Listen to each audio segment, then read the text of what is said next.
Halo teman semua dimanapun berada, ketemu lagi sama Mbak Eka. Oke teman-teman, gimana kabarnya? Masih sehat semua kan ya? Semoga semuanya sehat walafiat dan gak kurang satu apapun.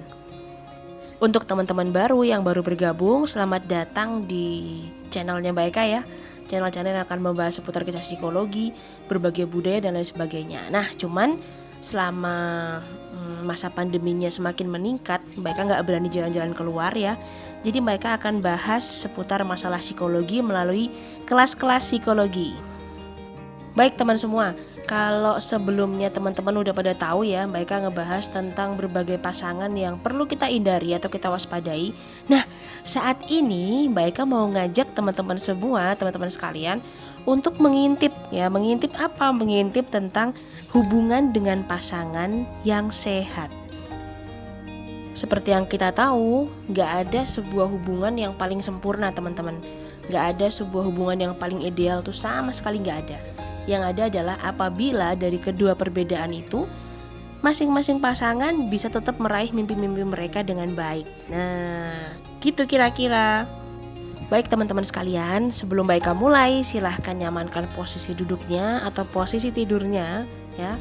Mari kita simak bersama-sama dengan sukacita ya. Nah, kalaupun kita tidak bisa meniru semua sifat-sifat ini karena emang cukup sulit ya. Namanya juga ada masa transisi dari dua kepala yang satuin. Minimal siapa tahu ada teman-teman yang berkenan untuk mencoba salah satunya. Nah, nanti mereka akan sharing, akan membahas sekitar ya 5 atau 6 tips terkait gimana sih cara membangun hubungan yang sehat dengan pasangan. Oke, nggak pakai lama. Nah, teman-teman, dalam hubungan yang sehat dengan pasangan itu perlu didasari dengan yang namanya respect. Respect itu apa sih? Respect itu adalah saling menghargai. Kemudian, ternyata teman-teman, di dalam kata respect atau saling menghargai ini tadi ya, ada poin-poin yang juga ternyata penting untuk kita terapkan ya. Mereka nggak bilang harus, tapi mereka bilang perlu. Jadi kalau sudah siap, mari dilakukan. Tapi kalau belum, bisa pikir-pikir dulu kapan ya kira-kira mau mulai melakukan.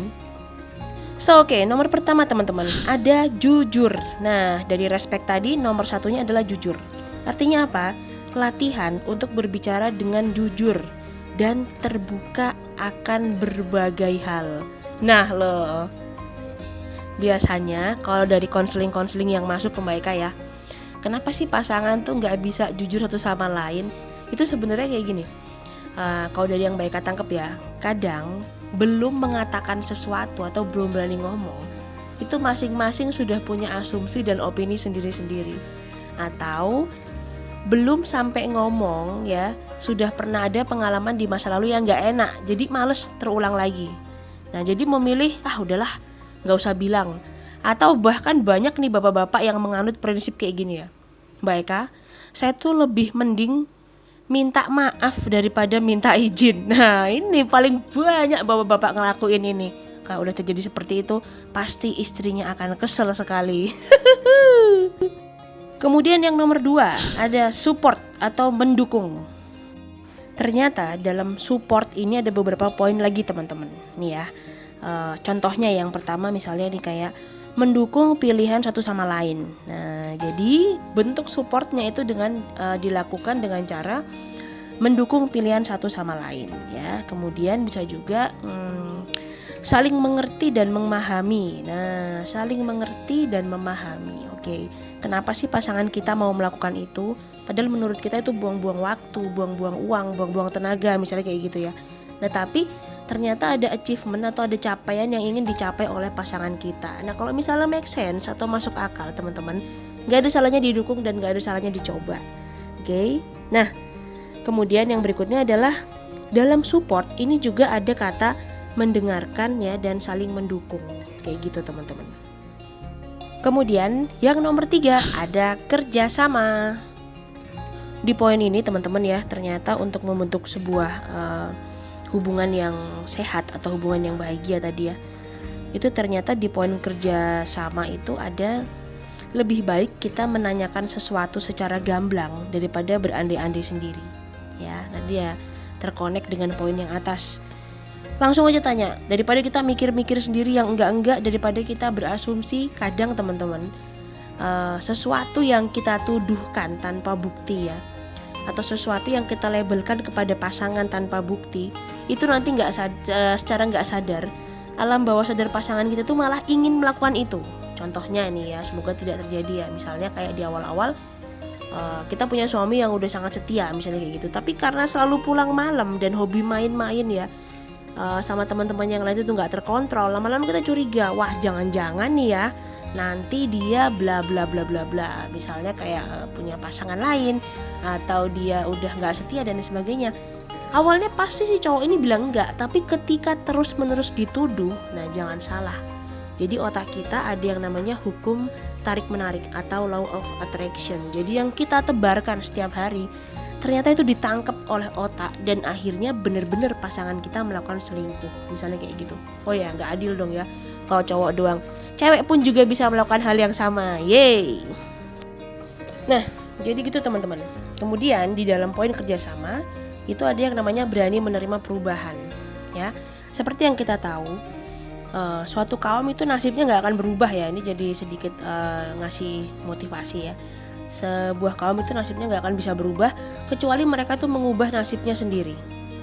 Namun pada saat kita akan melakukan sebuah perubahan ya, berani menerima perubahan itu tadi, jangan lupa pada saat akan membuat keputusan, diskusikan dengan baik teman-teman ya. Diskusikan dengan baik, obrolin dengan baik. Hal positifnya tuh kira-kira lebih besar apa lebih kecil daripada hal negatifnya. Resiko yang akan ditanggung itu lebih banyak baik atau lebih banyak buruknya. Nah seperti itu kira-kira. Jadi supaya nanti misalnya terjadi sesuatu yang enggak diinginkan ya, sesuatu yang kita enggak bisa prediksi, nah si suami istri ini tadi bisa mencari jalan keluar ketimbang bertengkar. Kira-kira seperti itu. Lanjut, nomor 4 ada bertanggung jawab. Nah, di sini untuk membentuk hubungan yang sehat dan bahagia dengan pasangan, poin bertanggung jawab itu salah satunya adalah berani mengakui kesalahan. Padahal lagi-lagi berdasarkan pengalaman Mbak Eka di lapangan, namanya sudah dewasa, apalagi sudah punya hubungan suami istri, buat mengakui kesalahan itu waduh, egonya minta ampun ya, malu, harga diri dong gitu kan. Nah, cuman kita nggak bisa mempertahankan itu ya kalau pada akhirnya nanti akan menyakiti perasaan satu sama lain. Nah jadi alangkah baiknya mulai dari saat ini berani mengakui kesalahan. Kemudian bertanggung jawab, ini di dalamnya juga masuk bertanggung jawab akan berbagai perilaku dan kata-kata yang dikeluarkan ya, terutama pada saat kita atau pasangan kita sedang emosi. Nah jadi jangan nanti setelah berantem baru bilang, ya maaf aku kan tadi emosi, gak bisa kontrol diri dan lain sebagainya.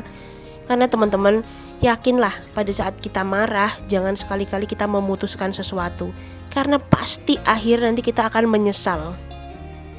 Kemudian yang terakhir atau nomor 5 itu ada rasa aman. Tentu ya di dalam membangun hubungan yang sehat dengan pasangan dan bahagia itu tadi harus ada rasa aman ya, mereka sepakat sama itu. Nah gimana sih poin-poin yang harus dijabarkan dari adanya rasa aman? Yang pertama nih teman-teman ya, tidak melakukan intimidasi pada saat berbeda pendapat. Misalnya kayak, ya udah lakukan saja apa yang sudah kamu putuskan. Nanti kalau ada apa-apa resikonya kamu tanggung sendiri. Baik, selanjutnya dari rasa aman juga teman-teman, ternyata pada saat kita sudah memiliki pasangan, masing-masing dari kita, entah suaminya atau istrinya, itu perlu menghargai tempat favorit masing-masing. Nah, jadi ada tempat untuk quality time di dalam rumah. Misalnya kalau ibu lebih suka ke pekarangan atau lebih suka ke ruang tamu atau mana ya. Kemudian si bapak lebih suka ke ruang kerja atau tempat santai di teras dan sebagainya. Nah, silahkan itu dihargai masing-masing privasinya. Nah, dan kalau misalnya nggak boleh dipindah-pindah, nggak boleh rubah-rubah ya jangan dilakuin ya, karena masing-masing dari kita meskipun kita sudah berpasangan dan lain sebagainya, kita tetap wajib punya yang namanya tempat untuk bisa quality time. Yang berikutnya yang terakhir, tidak melakukan kekerasan ya dalam menyelesaikan masalah. Nah, terutama jangan melakukan kekerasan di depan anak-anak atau di depan umum. Namanya sudah berumah tangga, kembali lagi nih teman-teman ya, berdasarkan pengalaman di lapangan, namanya sudah berumah tangga, jangan sampai mengumbar masalah pribadi ke media sosial. Jangan sampai menjelek-jelekan pasangan ke teman-teman kalian ya. Karena nanti pada saat kalian sudah akur atau pada saat kalian itu sudah berbaikan dari berantem tadi ya, bisa jadi kalian akan jadi bahan olok-olokan di antara teman-teman kalian dan sama-sama menjatuhkan harga diri, jadi nggak ada gunanya. Nah, jadi kalau ada masalah, selesaikan di rumah. Kalau belum selesai, jangan keluar rumah. Kuncinya seperti itu. Nah, oke, baik. Akhirnya udah selesai kelas psikologi pada sesi kali ini. Ya, senang sekali. Terima kasih untuk teman-teman yang sudah menyimak sampai selesai. Semoga bermanfaat. Mereka juga berharap kita semua ke depannya apabila sudah punya pasangan dan akan memiliki pasangan, bisa membentuk keluarga yang ideal sesuai dengan harapan kita masing-masing. Oke teman-teman semua, itu sedikit dari Mbak Eka ya. Selamat beraktivitas kembali. Oke. Dan sampai jumpa pada video-video yang lain. Dadah.